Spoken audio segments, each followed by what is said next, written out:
As part of our work, our sponsors of this program have expressed strong interest in continuing this research beyond the end of the study.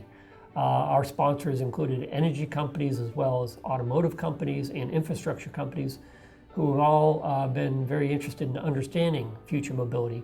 And now we're taking it to the next step with what we call the Mobility Systems Center, which is a low carbon energy center at the MIT Energy Initiative, and that does fit in very well with the MIT plan for action on climate change.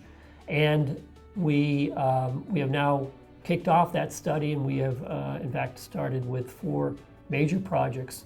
And I think it'd be very good to talk more about what some of the themes of this new center are.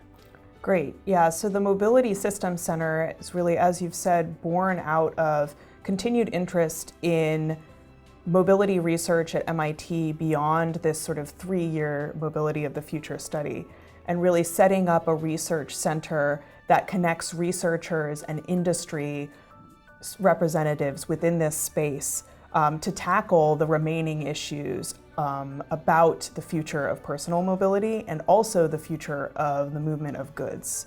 And so this new Mobility Systems Center is building on the research of mobility of the future, continuing a lot of the work looking at techno-economic analysis of powertrains and fuels, different types of vehicles and their implications for emissions, climate change mitigation.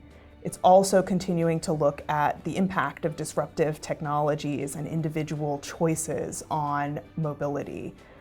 But it's also expanding the scope of the Mobility of the Future study to look at 2 key new areas, one of which is the movement of goods as well as the movement of people. So we've expanded to include freight ground transportation as well as personal mobility.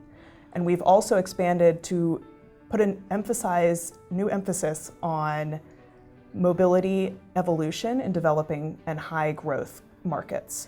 So while the Mobility of the Future study did look to some extent globally, it had a lot of focus on the US and China, which are the 2 largest vehicle markets. The Mobility Systems Center expands that to look at other markets around the world where we expect to see significant growth in mobility demand in the next decades.